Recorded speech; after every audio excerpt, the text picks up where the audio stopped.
Excellent. Shalom, good evening and good afternoon and good morning to Rose, my co-host. My name is Dr. Tovah Goldfine, and we are here at TMS Roundtable Global. And Rose will welcome our guest for this week. Hi, Rose. Hi. Good morning, everyone from Melbourne. Lockdown Melbourne still. Welcome to TMS Roundtable. Stephanie actually, through her dealing with her TMS, became a world champion boxer. What a lovely, amazing story. Stephanie, first of all, tell us the moment or the period, or however you want to put it, that you realized that this was connected, that your thoughts were being connected to your pain and your suffering.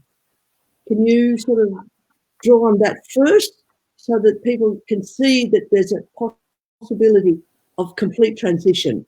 Do you know what I mean? I think it was when the final turning point about the emotional piece, if that's specifically what you're asking, was when I started competing. I was unaware of how much I repressed until I was put in a situation where fear and feeling emotions come up as normal, and that's when someone's getting ready to punch you in the face, so you're going to feel something. That's natural and expected. And suddenly it occurred to me that sort of sensation was like somewhat foreign to me, although it shouldn't have been, because if you are ever in fight or flight, you're going to feel that sort of rise up.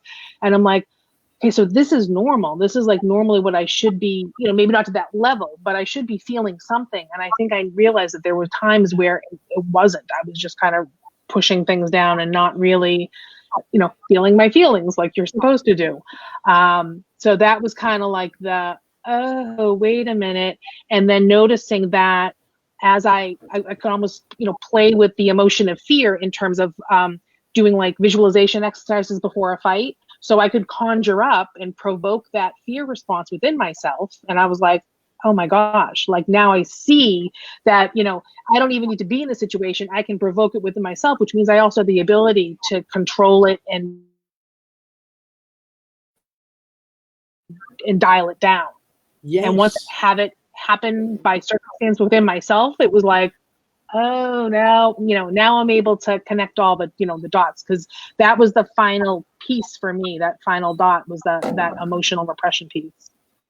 Yeah. So you were able to use it when you were anxious, and you realized that when you were anxious, it came up, like different socially and that.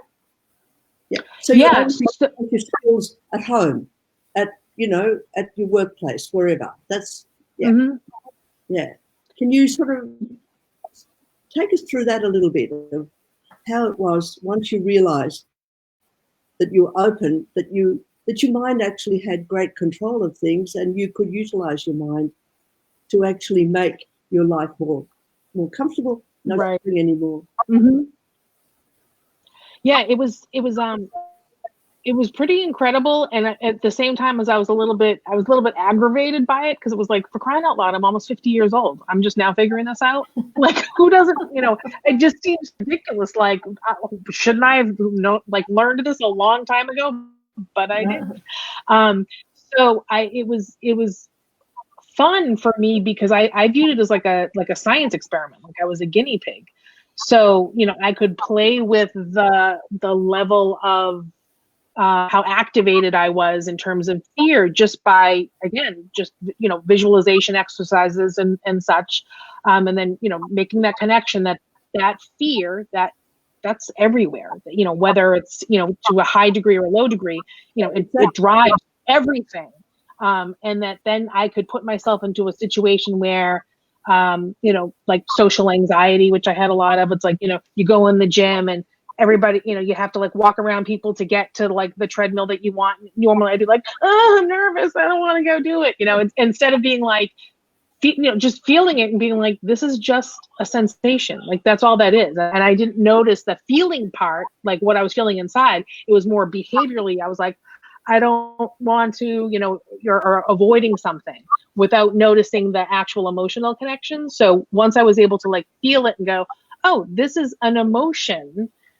This doesn't have to change my behavior. I don't have to jump on board with this, this thing. I can let it pass and then I'm fine.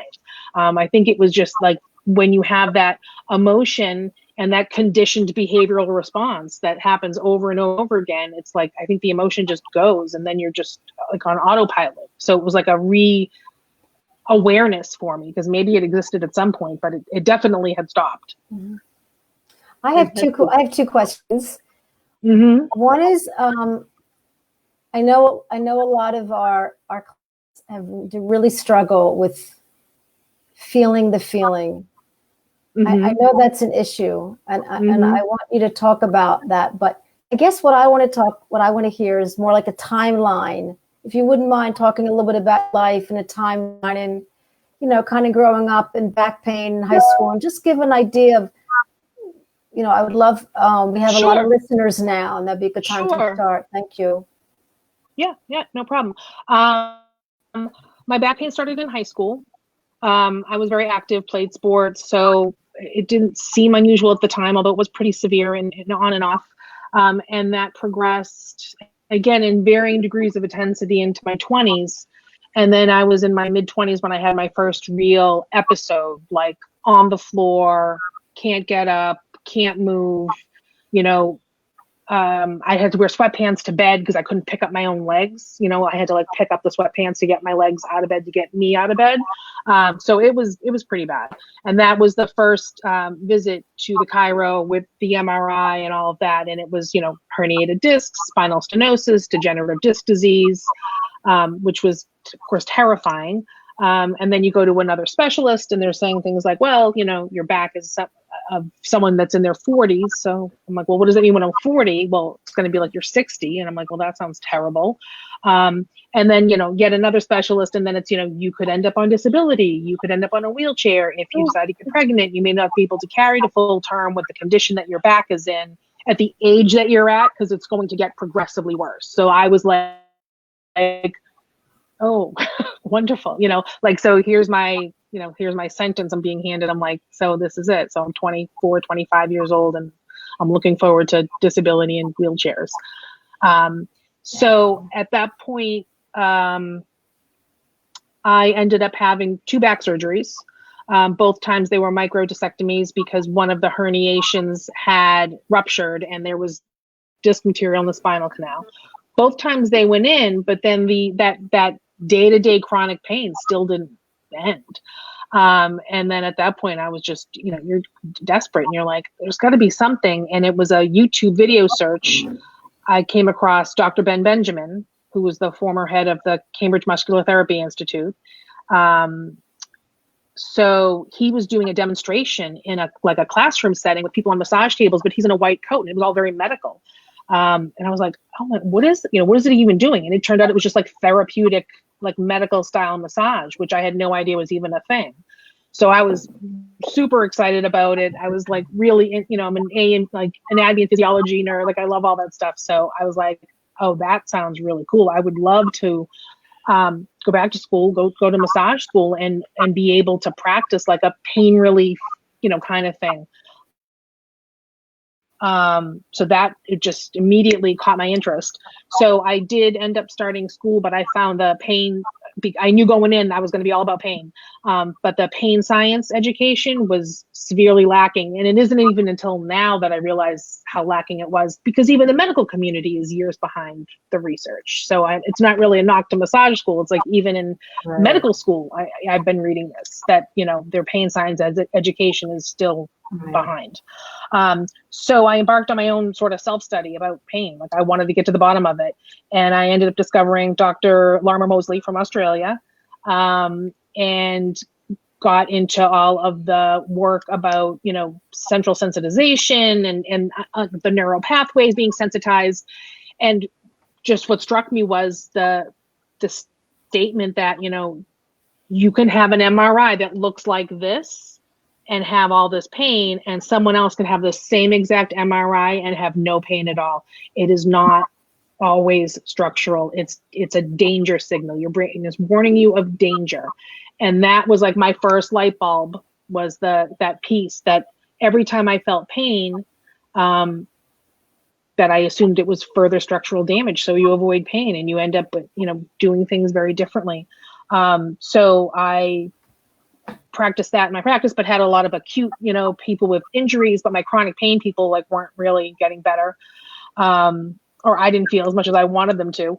And then that whole emotional piece, that was kind of the final step for me. As I was working my way through, I was recovering and understanding my body better and my back better, started expanding my own horizons because I had less fear around movement, decided to pursue my passion for boxing and see if I could compete. And it was, I still didn't, it's not like I didn't have back pain. It just was dialed down. I had better control over it. It did not run me. And that's when, like you asked right at the start, Rose, like that's when that final puzzle piece fell into place, was that emotional piece where there was so much happening underneath that I was not aware of, that my body, stress, whatever it might be, that was turning up that pain. And then when I realized it was emotional stuff that I wasn't even aware of. I wasn't feeling it. I was repressing all of it. That was like the final aha, that it was like, oh, now this is all how it comes together. So how do you not repress? So this is the second question. Yes. Is how do you not repress those feelings? How do you get those feelings to appear that you can accept and recognize? Mm-hmm. That's the tough piece. That's the wall we bump into, a lot of us. What I do, and this is my own design, is I set up scenarios to intentionally provoke what I'm trying to work on. Wow. So because I know it's and because I'm intentionally, there's intention behind it, there's less fear because you're in control of it. So I started off with, and this developed into an exercise that I work on with clients. So like there's a lot of, people have fear of, related to their sense of worth. And a lot of times, people pleasers tend to engage in those behaviors because they don't want to be seen as worthless. They don't want to be rejected. So there's a fear base. But like, for example, for that, I'll say, you just have to essentially, you're just going to sit and imagine someone that you love, asking them to, do something, asking you to do something for them, and you're going to tell them no. And you're not going to offer an explanation, and you're not going to offer any kind of additional anything, no apology, no nothing. And some people will be like, oh my God, I already hurt just thinking about doing that. Like I haven't even done it mentally, let alone physically, behaviorally, but just imagining doing it provokes my pain. It's like, well, perfect. So now there's your jumping off point. Like if you can trigger it in yourself, then you can sit with it, and you're not afraid of it. You can, I like to say like a scientist, you can now observe it. And you can do that with all kinds of things. And then for some people, that's not enough. It depends upon, your tolerance level or where you're at. Like some people actually have to engage in, I set it up where I'm like, okay, so tomorrow, at least once tomorrow, you have to tell someone no. Like that's your goal for today. And people think I'm crazy, but it works, because your brain doesn't realize that you're playing a trick on it. Like your brain doesn't understand that part of it. I think so. Now you're doing it, you're riding out the emotion, you're feeling it, you're not repressing it. And then you're seeing like, oh my gosh, but I'm okay. Everything's still okay. And it prevents you, I think, from having that feeling of your emotions are hitting you and you have no power or no sense of agency. You're just, cast adrift, where everything's just, I feel like, especially with the emotional stuff, like it's hitting you. You may not be feeling it, but you're just feeling like tossed all over. This gets you focused, in control. Like I'm in control of this. Yes, it's not going to be comfortable, but I'm expecting it. I know it's coming. So it's all okay. So that was like the big, for me at least, in the thing that I was able to figure out how to access, how to feel the feelings. It's like a fake out kind of. It kind of is like a, it's a little hack, but it works. Through all this time, you were doing the boxing. Mm-hmm. Before you were doing the boxing. Yes. Were you? Yeah. Yes. So you were actually aware that you were feeling the fear. Mm-hmm. Mm-hmm. And then actually it broke through, mm-hmm. but you need to anticipate the fear. Mm-hmm. You know, how often with chronic pain, it's that anticipation of being sore. Yes. And I thought, here you are. You've enjoyed boxing. I presume it's something you've always done, or can you share that with the audience? No, I mean, I did do some like martial arts mixed, but not straight boxing. It wasn't until I was like in my 40s that I really took it up seriously. So my passion was really more of I wanted to compete. Like it wasn't like I wish I could box. Like I want to fight on a stage, like in front of people. I don't know why. I'm a very general, passive, I've never been in a fight in my life. I mean, except for boxing, but I've never been in a fist fight with somebody on the street, and the thought of like hurting someone's feelings and like makes my back hurt, I wouldn't want to. What a beautiful paradox. I like to think that it all came about because it probably is my body's way of knowing like there's a valve there that needs a little bit of releasing, and then that's a way to do it. But it's never an angry thing. That's what people always ask about. They'll say like, well, don't you have to get yourself really mad and psyched up and like hate the other person. It's like, it's not about the other person at all. It's about you. It's about being in control of yourself and your emotions. And you can't let the fear, you have to feel the fear, but you can't let the fear run you. Because you can't let anger come up and get angry, because then you get wild, and then you lose your stamina. I mean, it has all kinds of effects. Like when you're over emotional when you're fighting, it's super draining. So you have to be like calm and kind of and centered in order to be successful, I think. Yeah.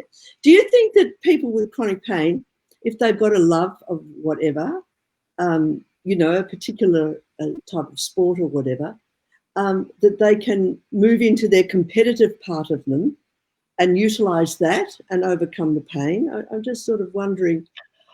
I think about that.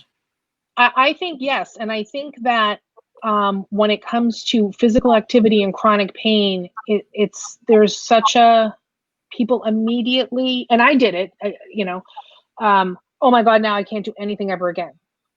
It hurts when I do this, so I can never do that. Like I can't bend down, so, and what they don't realize is, because I fell into the same trap, is that that's just a neural pathway that's been established. Like your brain just made that connection and said, oh, when she does this, we're going to hurt. So now every time she does that, it's going to hurt, and I think that by adding the competition or, some sort of goal, something goal oriented helps you get around that fear around, that fear-based movement or movement-based fear, where you're just like constantly worried about, it could be that next thing that really is going to set me off. And then to say, no, you can do this. And then when you see the fact that you're being successful at it, it's self-reinforcing, because it's like you're able to move better, which is awesome and exciting, and then work towards a goal.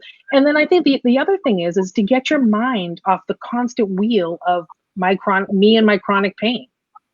It's like it turns the focus somewhere else.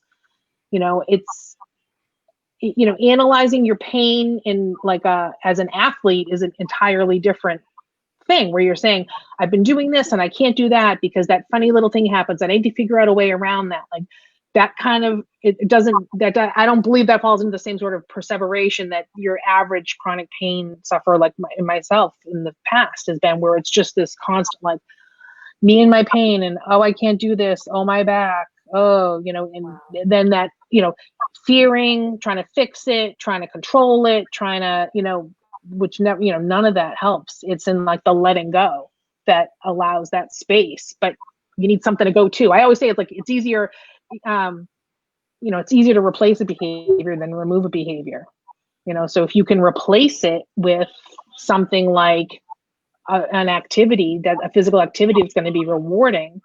So you're now replacing it with, you've replaced all that other chatter and, stuff that's so not helpful and not functional, but yet we can't seem to stop ourselves from doing it, because I think we just don't know what else to do. Yeah. In that time that you were doing your training, were the days when you said, my back's going to worry me too much, I don't want to do it? Can you sort of talk about the conflict that would have been arising in your mind when you were pressing forward to reach a goal, but your back pain was sort of saying, "Oh, well, you better be careful." Mm-hmm. So explore a bit for the audience too. That's something that to them.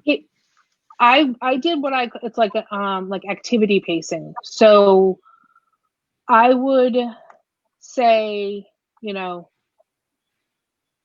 not going to, there might be parts of this workout that that you're not going to do today, but you need to do some of it. There's some of it that you need to do. You can find something that you can do that isn't going to be as triggering. Now, if this, if I'm having like severe spasms and you can like hardly stand up, I'm not even putting the gloves on. I'm going to go on the floor and, just do some like, just gentle movement, just keeping the range of motion up, working through the spasms, things of that nature. But it still has to be some kind of movement. I'm not going to go spar somebody like that. But if it's just like a tweak, like something that's like, ugh, that's annoying, then I'm like, no, you're fine. Just go, just go do it. Because I believed that. I believed that in the past that my back was damaged and fragile and I need to be very, very careful about it. And that didn't suit me. And then I realized, the stronger I got and the more I kind of beat on myself just physically, the better it did. It was like, okay, all right, I guess we're not going to be able to be pulling this anymore. She's going to want us to be doing something different, So it maybe, I don't know, it got in line and decided like, all right, enough. But but this was over a significant amount of time. Like, I had chronic pain from 16 to, in my 40s. And it wasn't until that span in my 40s that I really started working on the healing part, and some of that was happening without me realizing that's what it was. It's just only in retrospect I can go back. But we're talking, over 7-8 years, I think, probably from start, the arc from start to finish with all the different pieces. So, I don't want to lead anybody to believe that it was like, it was an overnight thing. And I just said, I'm going to be a boxer now, because I mean, it was work. It was hard work. Yeah. Mm-hmm. And it was a competition that helped you, the drive. And that's why I was thinking that, like that drive that often is seen as not a good idea, like perfectionism, you actually utilized it. Mm-hmm. Mm-hmm. And that's the other thing that, a lot of people, they criticize their perfectionism, and in a way, it's given them a whole lot of resources that they didn't realize. So that's why I wanted to talk about that. Have you got your belt there? Have you got your belt nearby? Show it. I knew you'd ask.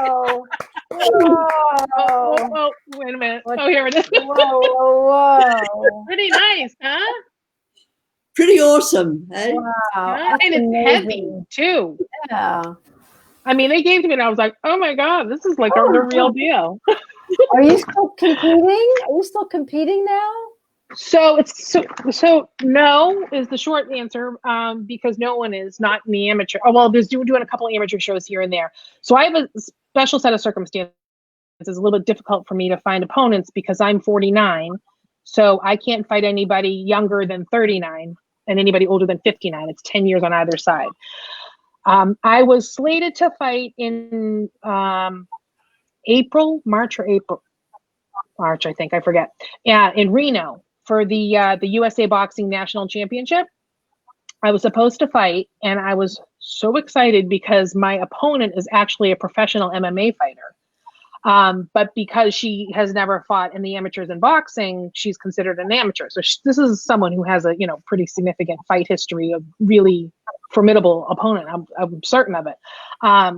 But then at the end, because of coronavirus, they canceled it. So I was like, So that, and then all the other, the couple of other tournaments, they hadn't found a match for me yet for either of them, but I had registered for a couple of others. They canceled. So I'm looking for, 20, I figure next year, 2021, I'll be 50 years old. If I can get a fight at 50, I'll be psyched. I want that goal. I want to be like, I have a fight at 50 years old. Why not? Wow. So the challenge is always out there. Wow. I'm sorry? The challenge is there. Challenge is there, yes. Any old ladies out there that want to fight? The other thing, when you spoke, I thought, oh, how awesome that when there's a bigger challenge, there's a bigger fear, and yet you overcome it. I don't know if you noticed that, but when you said about the other boxer going into your area and that they're a real, I can't think of the word you said now, it's a real challenge, and then you're excited, your face lit up at the idea of the challenge. There you are. Yeah, I don't know. Can I what? Can you I'm sorry, I didn't hear that part. bit? Oh, sure. I mean, I guess you're right. I mean, I don't know if I noticed it, but I think I tend to, with certain things, I tend to be a little bit extra. I don't know where that comes from or why, but I don't know. I don't know what part. I think just because just in my everyday life, like up until the last however many years, I was generally very introverted, very shy once I got to know you. Kind of passive, people pleaser, whatever. So, I think as I've grown into myself, that a lot of that has fallen away. A little more self-awareness, that's fallen away. And I think that fear of, because I'll be honest, I think it was like a fear of success, because that's still a fear for people. So it's like once you come in contact with it and you realize this is the best freaking feeling ever, you want it again. And then the bigger the challenge, like the bigger the reward, so like it's, it's exciting, but I don't know why that is or where that comes from. Aren't you scared about a punch going towards your face, or you're just really good at ducking? No, I mean, no, I don't know what to say. I'm not, because I don't know. It's weird when you're in there, it's, there's nothing else like it. I don't, there's, I mean, some people are like, there's nothing else like it. This is like hell, get me out. I don't ever want to be in here again. But for the crazy people, when you're in there,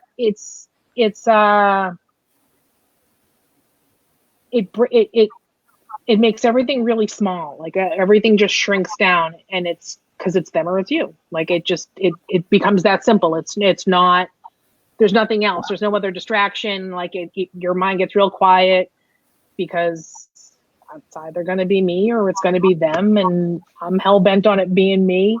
And so I don't know. And then, I guess feeling powerful is of course intoxicating. And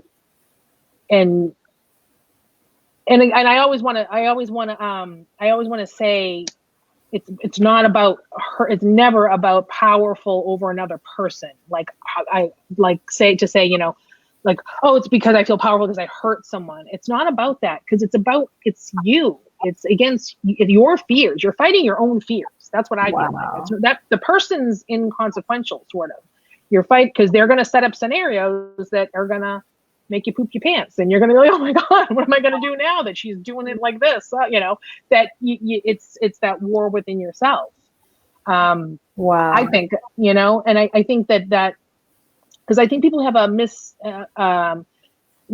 think that, fighters are, mean and angry and nasty people. And they're like some of the nicest people I've ever met. I had a woman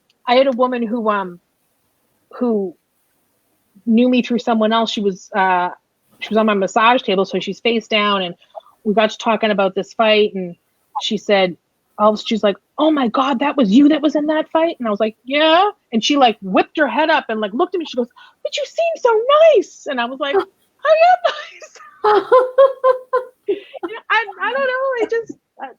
Does that make me not nice? I don't think so. But learning a lot. And something that crossed my mind just now as you were speaking was it gives you an opportunity to defend yourself in the ring. Mm-hmm. And maybe once upon a time you couldn't defend yourself. Well, that power here I am in the ring, the lights are on me, and I'm going to defend myself. So when you said before about it's not about punching someone else, I realized it's about defending your own right to stand in that ring, isn't it? Mm-hmm. And yes. Whoa. It absolutely is. It absolutely is. And it's funny you say that because I have a trauma history. So that, so when stuff happens, it's childhood trauma, right? So you feel powerless. So I think that probably to a certain extent that does play into it, that it is a way to, regain my own power or express that part of myself that didn't, or, Yeah. Mm-hmm. When you stand before, actually boxing would make that a huge difference. But, someone could be loving tennis and they could also stand their ground, couldn't they? Because that's really, in an essence, that's what you're saying. Standing your ground is the most important thing, especially when you're trauma. And what's interesting, right. You're right, Rose. What's interesting, Stephanie, is that many people that have TMS or, autoimmune disease, they're successful people. They've accomplished something. And then at some point, they crash. So I always try to mirror that they've accomplished something. And then that relationship was successful. Now, Rose will sometimes say, but sometimes they were fighting themselves so much, they went ahead and accomplished something, but they didn't really, how Rose sometimes will discuss that.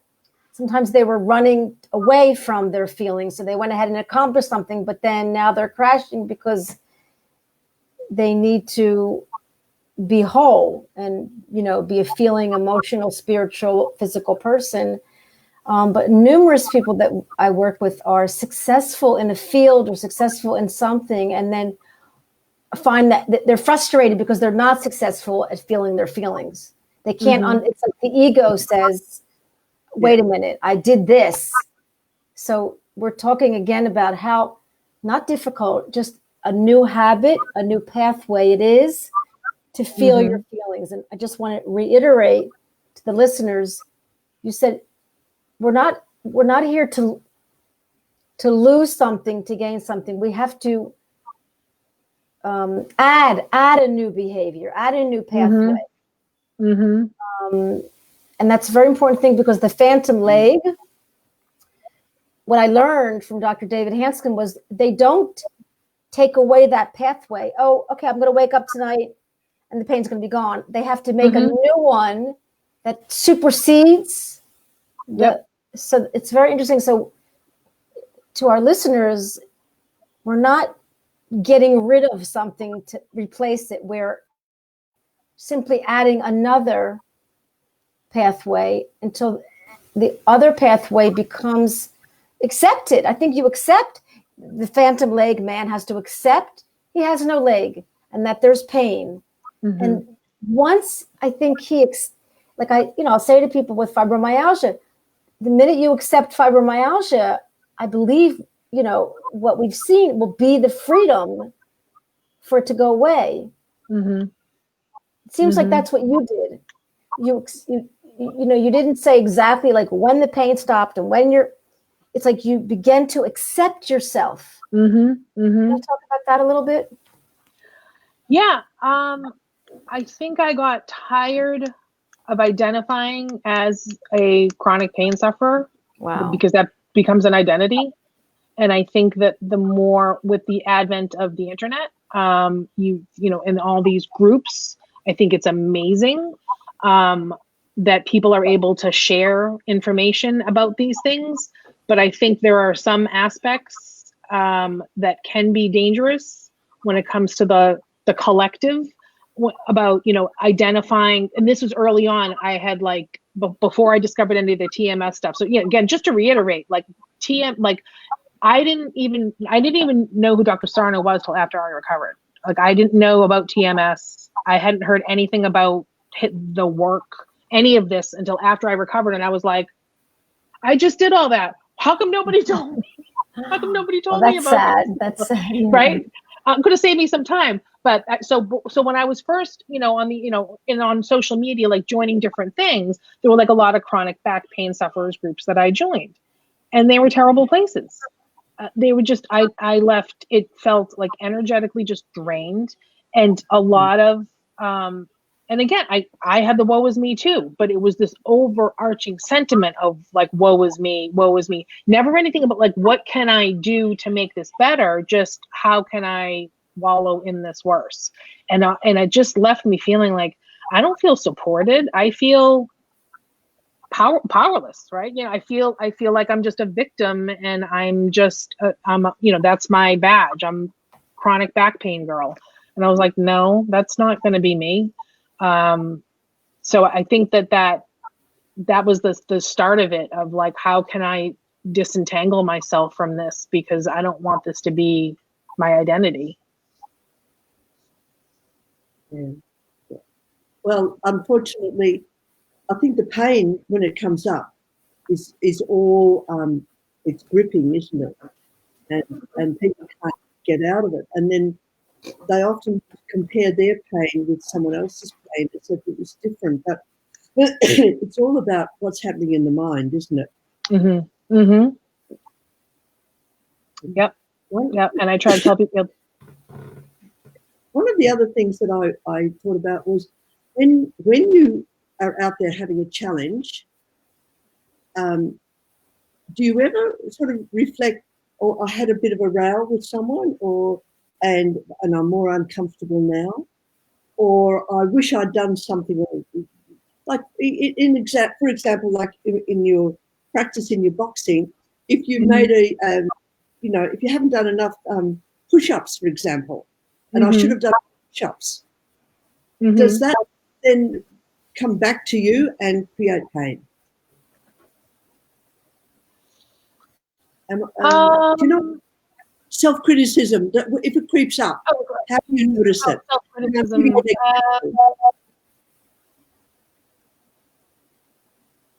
I'm going to say no. I don't, I'm sure it does. I'm sure, I think everyone's triggers are different, but I don't know if self-criticism after the fact, mine is more worrying in advance of, is what triggers me. Tell us more about that. That's another complete, absolute symptom of worrying in advance. And on those internet chat things, there's a whole lot about anticipatory failure, isn't there? Mm-hmm. And I figured out, that it was, for me, the I'm trying to figure out the best way to word this. There came a point, and I don't know when it was, and I don't know exactly how it happened, but somehow I was able to open up space in my head between what I was feeling and thinking and doing. Like there was a little bit of room there where instead of like just things just happening and you're responding. So I was better able to actually, acknowledge my, hear what I was thinking and look at it objectively. And I think that was part of that anticipatory fear, is that that I wasn't realizing. So what would happen was I'd be like, oh, my back hurts, and then kind of like, wait a minute, what do I have going on today? I've got that, that.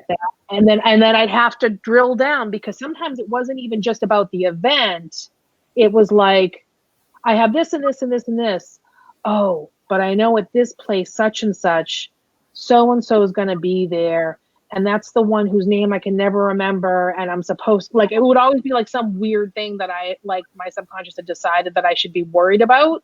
And it wasn't until I really drilled down that I was like, oh, that's what it is. Or even as silly as, I'll find like laundry anxiety, because I know, and then I realized afterwards it was like, it's because I know that when the laundry's done, there's nowhere to put anything, because I ran out of dresser space. And I would sit with that anxiety, be like, why am I so agitated? I'm like, because you don't have anywhere to put this. This is like, how do you not know this?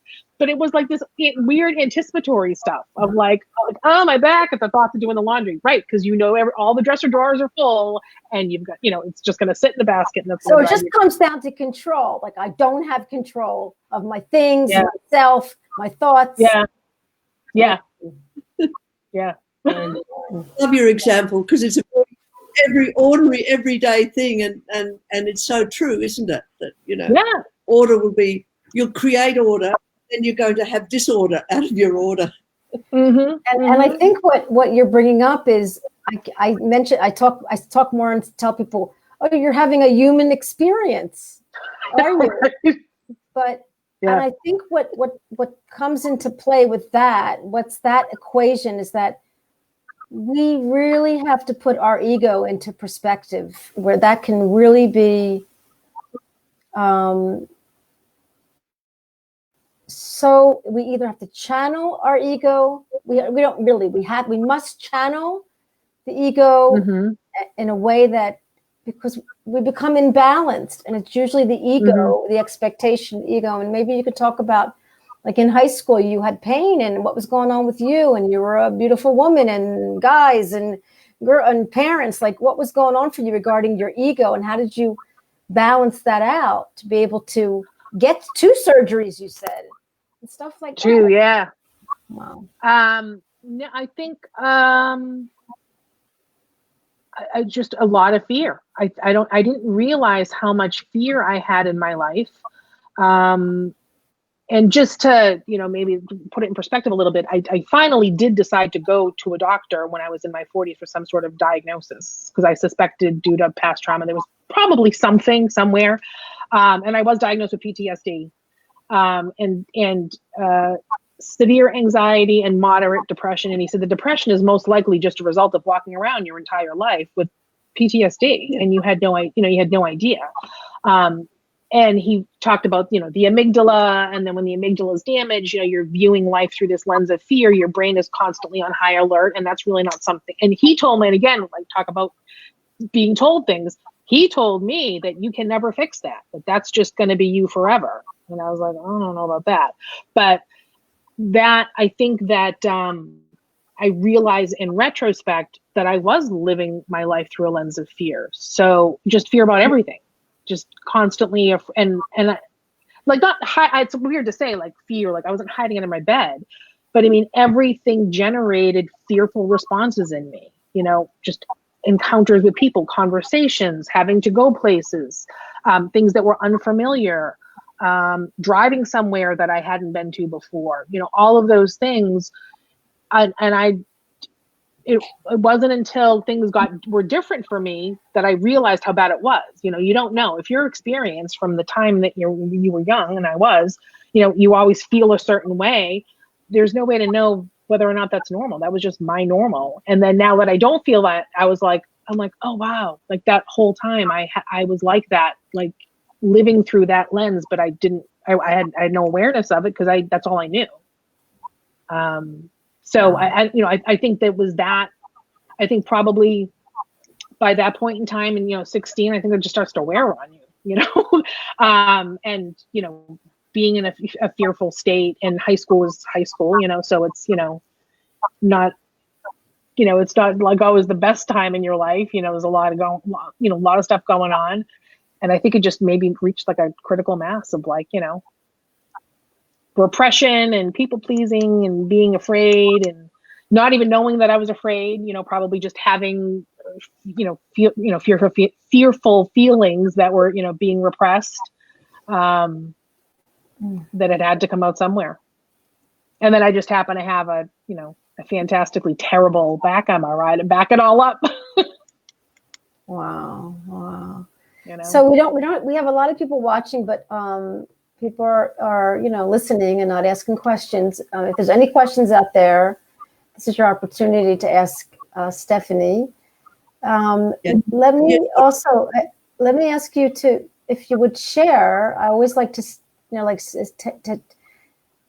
not like fast food take-home tools, but because nothing is fast food, but surely I and Rose believe this is the way. I mean, short of anything spiritual, and this is the way Again, I repeat, even if there's something physical wrong, you've been diagnosed, you have, something broken, something organic, something genetic. Chronic pain is not normal.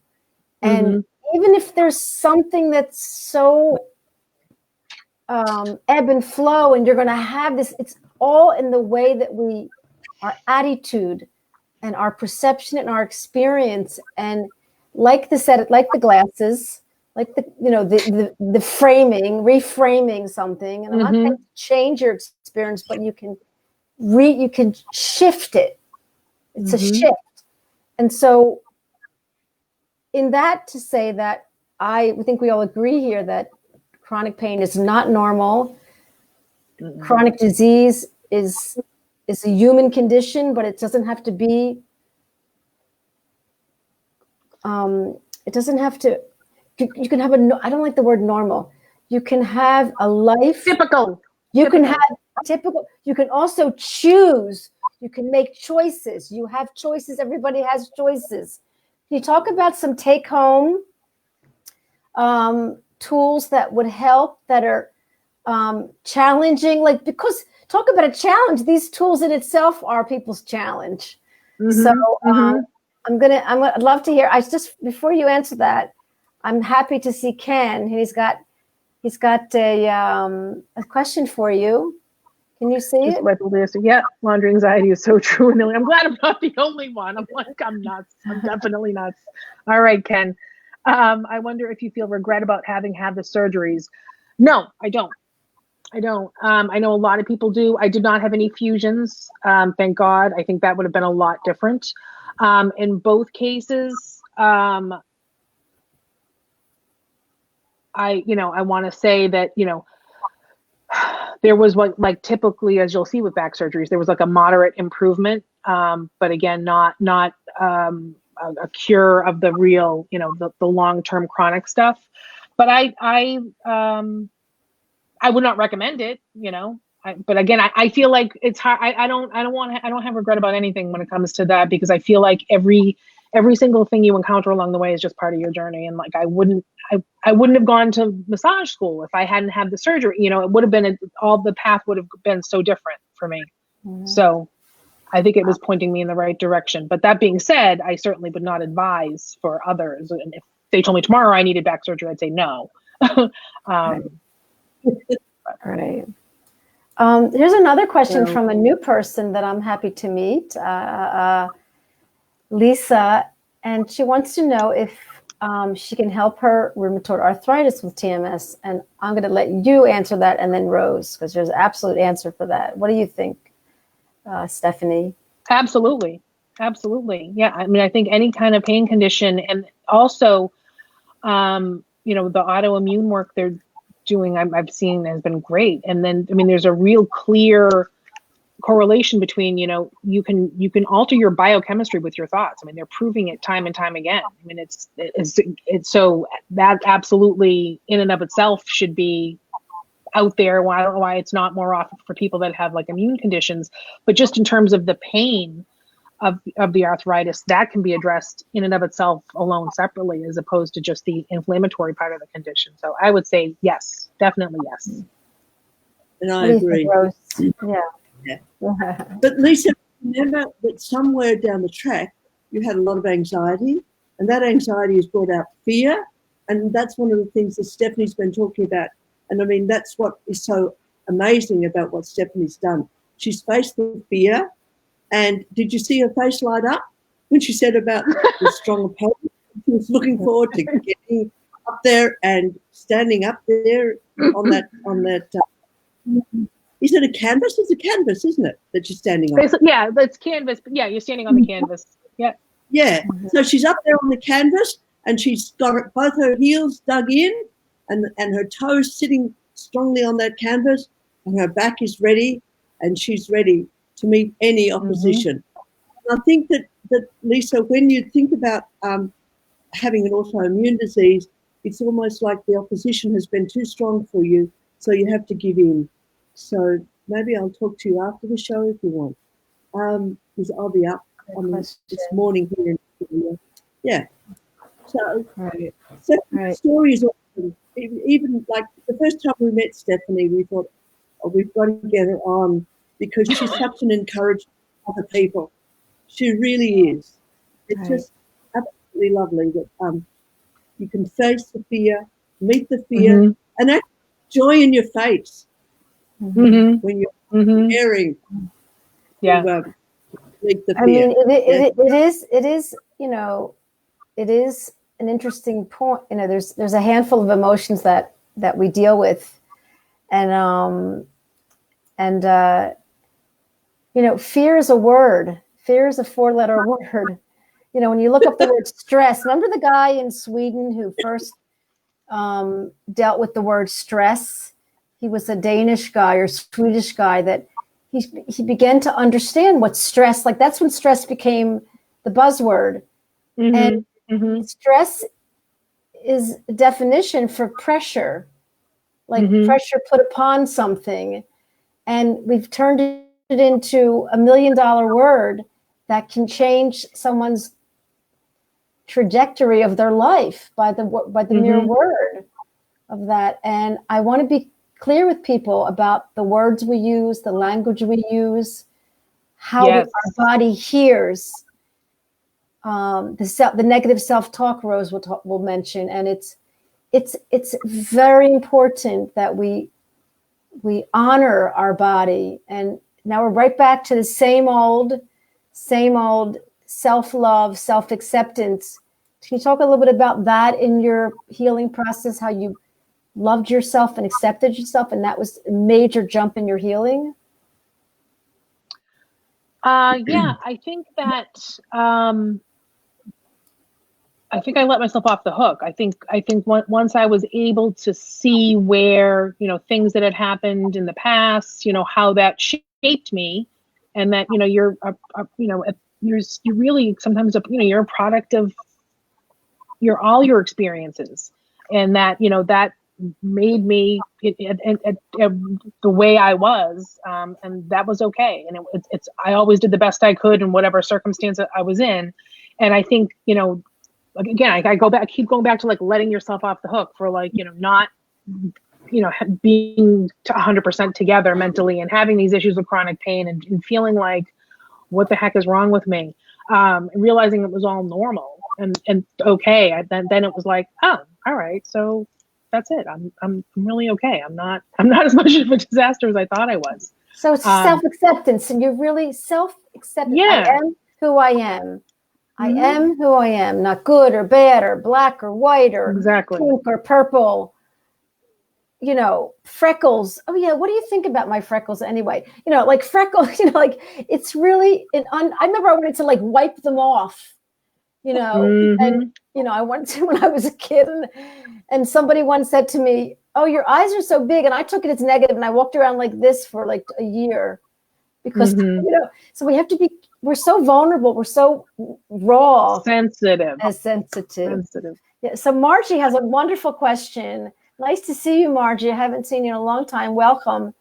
How do you get over the fears about what the doctor diagnosed you with? This is a big obstacle for her, for Margie, getting that out of her head because she was traumatized by many of the doctors. I would say, Margie, that you need to realize that you're your own advocate. You're your own person. You know, that was it for me. It's like, I'm not going to let some other person tell me what I can and can't do with my body. I'm just not. I just got to that point for me. And so when you say the fear about what the doctors told you, I would ask, what are you afraid of? You're afraid of the diagnosis, but what part of the diagnosis are you afraid of? Are you afraid of that? If she wants to say, but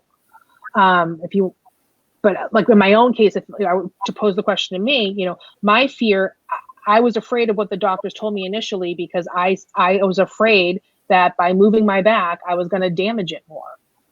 So that was my fear. My fear wasn't of the doctors. My fear was of movement. I had a fear of movement. So if you can break down and see if you can like get to the root of what the real fear is and gives you something to work on.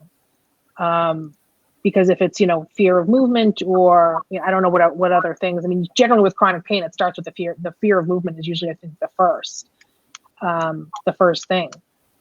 Also, what's important, and Rosie can comment on this when I'm done. Oh yeah, but I want to say this one thing. I think, Rose, we're on the same path. What makes what the doctor's saying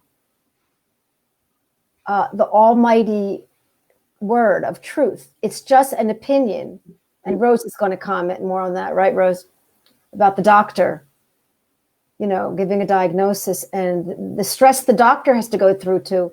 Can you comment on that, Rose? You broke up, so I have no idea what you said. Can you repeat it, please? I know that we're excited about having this. We're excited about having this guest on our show in a few weeks about the stress doctors go through by giving a diagnosis and telling you what to do, and we giving them the power. I know you were going to comment on that, Rose. Okay. Well, what I'd like to say to Marjorie is that if she can acknowledge or notice that she is actually listening to an expert and she's giving away her power to that expert, and she's giving away her own thoughts and feelings to that expert. So if Marjorie can sort of reflect on the fact that maybe when authoritative figures come into her life, her past actually shoots back into the present moment and disempowers her. So again, I'll message Marjorie after the show, because it's about disempowerment. It's not about what the experts have done or saying to you or have heard you. It's having your power taken away from you. So, sorry, Tovah. I've been trying to contact a doctor who wrote about anxiety in doctors, but because of COVID, I can't reach her. So, unfortunately, I'm not been able to get that to happen. But, and isn't it fair, Rose, to say to people? Can you hear me, Rose? Can you hear me, Rose? Yes. Yeah. Isn't it fair to say to patients, look, they get an opinion from a doctor. I always say get 3 opinions. Understand yourself in relationship to what you're feeling when the doctor tells you, right? That's what you're talking about, Rose. Like, we get so fearful about this statement we're getting, this label. Yeah, that's what I was saying before, that somehow some authority figure jumps in front of that doctor, and that authority figure in your life is now standing in front of that doctor, and you're hearing what the doctor said instead of recognizing that it's going back to the past. And could I just give an illustration? There was a cartoon or something, or a graphic that I saw, and there was 2 parents, and there were 2 children on a tree, on 2 separate trees, should I say. And one parent was saying, now reach up for the next branch and you'll be right. And the other parent was saying, be careful, you'll fall. And the child whose parent said, be careful, you'll fall, heard the word fall and fell. And on the left-hand side was the child who reached up to the next branch and climbed to the next level. So what we've been told earlier on, if it's got negative connotations, you're going to not say to the doctor, well, this came up for me, this back pain came up for me when I lost my mother, when I had a divorce. I was fearful of having another child, and I was afraid of being a good parent. And that the back pain came up there. Or in high school, you've gone from a primary school where maybe there's 300 or 400 children, and you go to a high school and there's 1,000 children. You've just reached puberty, you're 12 years old, your hormones are beginning to change, and all of a sudden there's heaps of boys or girls around, and what's going on for me? Excellent point, Rose. All that come in when it comes to chronic pain. So hopefully I've explained it enough. But I think the tree scenario reminds us that if we say to ourselves, we can't do it, and that's what Stephanie overcame, that I can't do it. And she said, yes, I can. I will. And that's why just visualize her on that canvas, which is very taut, and yet it's very springy, isn't it? So you've got your heels down and the balls of your feet down, and the power's there in your shoulders. And that power was taken away from all of us somewhere, but we can regain it. I feel like, sorry. Bravo. No, that was bravo. And we don't have to have boxing gloves on to do it. That is Stephanie's way. It's a wonderful way. Everyone has their own set of imaginary boxing gloves, but we don't box ourselves. We box out. It's almost like we're out here with this stance, protecting ourselves. The other thing. So I was going to say the other thing that's actually really powerful is just standing in a victory stance. That can absolutely change. Yep. In front of the mirror, in front of a mirror. Wow. I have clients do that. Yeah. I have clients do that. I have them do, I have them do some weird stuff. But yeah, I mean, there's a ton of research that's not, maybe not a ton. There's some research around that victory stance and the release of chemicals that are released in the brain, that it's powerful. It's a powerful stance. Absolutely. Tell us a little bit about some of the tools. I'm sorry, you were going to say something? Oh, I was going to say something quick. You made me think of something when you were talking about power at some point. One of the things I wanted to reiterate, because I've had a couple of conversations with clients, is they feel like they can't get to the bottom of things because they haven't had like capital T trauma. And I'm like, it doesn't have to be capital T trauma. It can be something as simple as your dad worked a lot of hours, you had younger siblings that mom had to tend to, and you didn't feel seen. Like, that's traumatic for a child. It doesn't have to be, because people are like looking and digging for some sort of something. And it doesn't have to be that. It's, it can be something that, and it's not small, but seemingly small when you hear someone say, I was in a war-torn country, I was in a car accident, I was sexually assaulted, so it can just be something like that, where you're not feeling seen, and for a child, that's a very traumatic thing, and you grow up fearful and anxious and, wanting to please, and that, I like to say, like the satellite dish, it's like the difference between like the DirecTV satellite dish. People with TMS, our satellite dishes are like NASA. We're like, oh, where's the danger? Where's the danger? I gotta find the danger.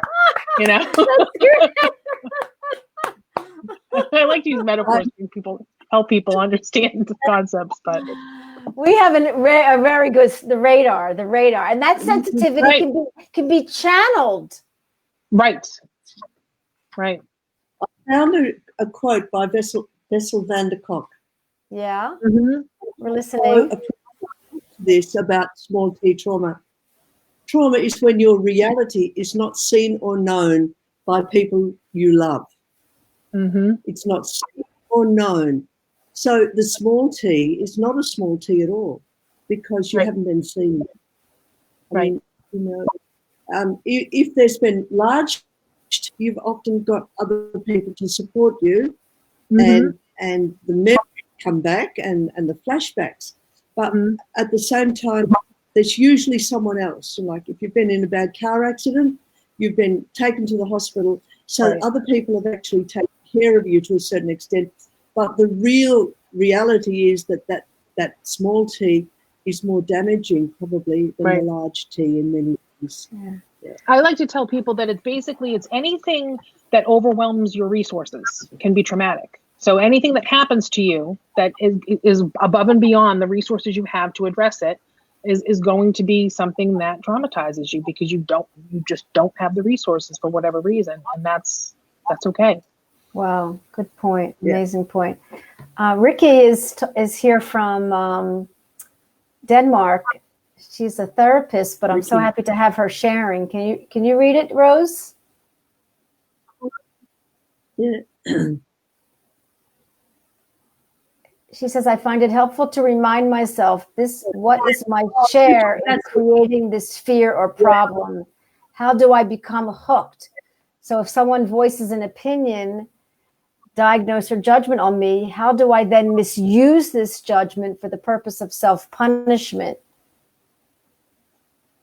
Stephanie, oh wow. I'm sure that there was still punishment going on earlier on in your life there, when the back pain and surgery came about. And I often think when people have surgery, sorry, just to mention that I often think when people have surgery, it's part of that self-punishment. But you know, I've never said that to anyone, but it's my own thought. Yeah. But yeah, so Ricky's comment, because that self-punishment for having done something that you didn't do. You're treating yourself as though you need punishment, but you didn't do anything. Right. And yet, so just that punishment. Ricky's coming. Well, that's the radar. I'm really, really, really, really, really bad. And this doctor really, really, really needs to, I really need to listen to what the doctor's saying, because I really, really, really need to give my power away, because I really, really, really did something wrong. So we've already done psychic surgery on ourselves before we even get, you know. Exactly. Rose, Mia would like to know what that quote was again by that doctor. If you say the quote again, I'll write it down. Oh, okay. It was Dr. Bessel van der Kolk, and he said, when your reality is not seen or known by people you love. That's trauma. Your reality is not seen or known. Yeah. Is not seen or known by the people you love. Yeah.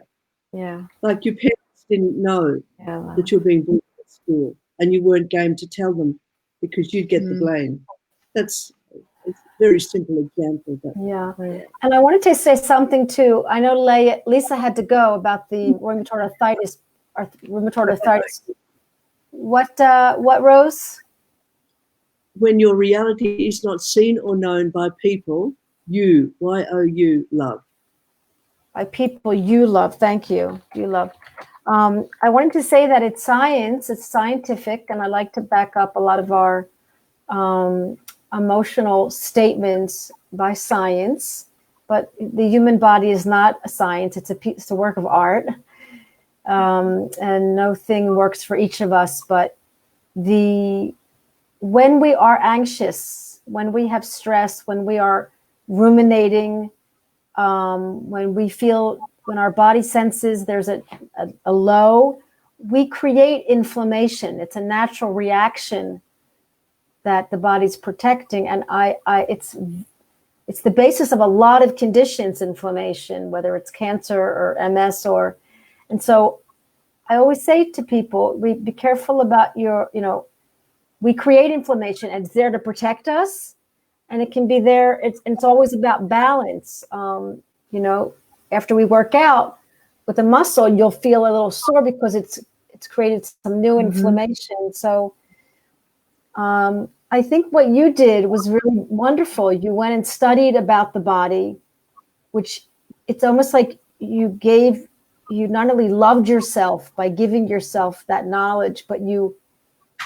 embraced the very, it's like you embraced the very topic. You like jumped into the lion's den to say, I want to know about this. I want to, and I think it's great and this is the thing about knowledge, what Dr. Sarno said. The more knowledge you have of the fight or flight, the more you understand the mechanism. It's a beautiful, beautiful tool. And it's wonderful for people to be like, I know that anyone who's an artist or a musician, they can do art therapy, music therapy, and work with people. It's there's nothing new under the sun. It's all the same beautiful, love story. I told a patient earlier today about, I need you to have a love story. I need you to be in love with yourself. I need you to have a love affair with yourself. A love affair with yourself. And can you talk about I feel like I just read, I feel like I just read though, I didn't get Michael's book yet still, But I read one of the things on the website that you sent out for the presence process, and I believe, I think it was he that wrote it, something about that as an exercise, when something good happens to you, resist the urge to call someone and report it to them, because it's your thing to savor, not to share with someone else. It's to share with you. And that so I realized how reflexively I do that I haven't even finished savoring the moment for myself. I'm like, oh, I need to tell so-and-so or share this with so-and-so, instead of being, I need to share this with me. Mm-hmm. I mean, we have a great need for attention, and that's the human experience. We like attention. It's a natural human. You see a child, you laugh at him, he laughs back. You do something, he's always looking. So it's a natural need for attention. It just becomes imbalanced, then we become, I don't want to get into it, but I'm going to answer Patty's question. I'm going to have you answer Patty's question, and I'm going to listen. What are your thoughts on TRE with trauma and fight and flight and freeze with restore? The trauma releasing exercise. I'm assuming that's what it is. TRE. Yeah, I'm guessing. What is that? What is that trauma releasing exercise? Yeah, that's what's his name? This, like Bocelli, like the opera singer, but it's not Bocelli. David. Too many people, too many different things. I think he's the founder of it. It's a little bit of Peter Levine. Thank you. About how if you see animals after an encounter, they shake it off, and that humans don't do that. That was sort of bred out of us because it was strange. And TRE has you do posture where you're like lying on your back, your legs are open, and it's just to cause the muscles to like fatigue to the point that it induces tremors. So it will induce, and in some people they can get it to induce body-wide tremors, and the theory being that it's releasing stored trauma that's in our bodies. So that's what it's about. That being said, I don't discount anything. I was tuned into the embodiment conference like last month, and they had a brief TRE demonstration, and just for kicks, I was like, let's just try this. I don't even know. So I didn't go to anybody official, but it worked. I mean, in terms of, I got a tremor in my leg, and I had an emotional response. I started to cry. Wow. It was and this was just like in the embodiment conference, they were like, this is not like an official session. I'm just telling you what people do. And I was like, I'm curious. I'll give it a whirl. So that being said, sure. I mean, I think that if you feel like, using something like that to get trauma up, or, the trapped feelings, but I think it's important to not just rely on something that's just taking it away without taking a look at it. If there's, that's the bottom line, that it needs to be taken a look at. Right. And that's so true. It's not about like doing those exercises, because you'll need to do them again and again and again. Mm-hmm. But looking back, looking inward to how you've stored it. And of course, we've actually got Lucia on next week, and she is she had severe trauma, and she's willing to talk about it, and she's now got continuing problems. I don't know that she's actually she's doing a lot of work with a lot of other therapists. I'm not sure about it. We haven't discussed it more, but it's called what's it called? I Choose Elena, and it's an incredible book about deep trauma for all her young life and what happened, and she describes the freeze effect when she's going to be raped, and she froze. But then when she froze, she became disassociated, and in that freeze, she was able to see a glass bottle, and she smashed the glass, and she was able to escape.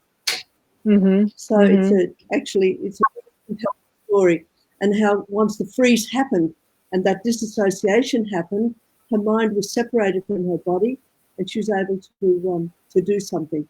And she also talks about the fact that once this freeze thing happened, she was able to be calm in her body and give her body over. So wow, really good solution. Yeah, but it will help. Patty has a look at that. She'll see how the results of it and how freeze works. Are we? Wow. Yeah, any more questions? I'm so happy to see everyone asking questions. I mean, Stephanie, you are inspiration. You're just really delightful, and I'm so happy we found you and you found us, and we'll be in touch again. Any more questions out there? There's a lot of viewers, and I'm so happy that you took time in the middle of your day. It's post-corona pretty much, and people are back to work and all, but doesn't mean that we're except for in Australia where nobody's moving. Are the kangaroos in the center of town in Australia, Rose? Because nobody's I was going to say they were showing pictures at some point with animals coming into the center of town because that's right. Yeah, we live near the river, but I haven't seen any kangaroos on the road. But I haven't been on the road because you're allowed out for an hour a day anyway, and only one person can go to shops, and you're not allowed to travel more than 5 kilometers for exercise. Right. So, yeah. Wow. Well, TMS patients should be good at dealing with corona because they're amazing at stress. Yeah. I was like, I've never felt better. Everyone's freaking out. I'm like, I've never felt better. I kept saying it. I'm like, this is fantastic. I don't have to leave. What? Oh, this is amazing. Oh, I love it. And we just ended on a great note because those endorphins. I mean, if people with the TMS don't watch funny movies, I mean, this is a very important tool. Watch funny movies. Do you have any videos you can put up on maybe our site about you you boxing and maybe like flowing through that boxing? And do you look at them? I can't imagine. Do I look at my fight videos? Yeah. Oh, sure I do. Okay. After every, like, if you were to run into me on the street after a fight, I'd be like, "Hi, my name is Stephanie. Do you want to see my fight?" Like, literally. Hi, do you want to see it? Now, I should state, I won all my fights. So if I had lost, it might have been a different story. But winning is everything. We got to come back on another show. We got to talk about how you win when you lose. Yes. She hasn't lost, Tovah, so... Well, you're right. I'm like... Anyway, we're so happy to meet you and see you. We'll see you in the presence process as well. Yes, we'll see you in the Zoom room. And Rose, have a wonderful day. I'm going to bed. And Stephanie... Thank you, ladies. Always a pleasure. Mikasa Sukasa. My home is your home. So welcome. All right. So good to see you. Good night, everybody. All right. Good night, ladies. Good night, everyone. Thank you.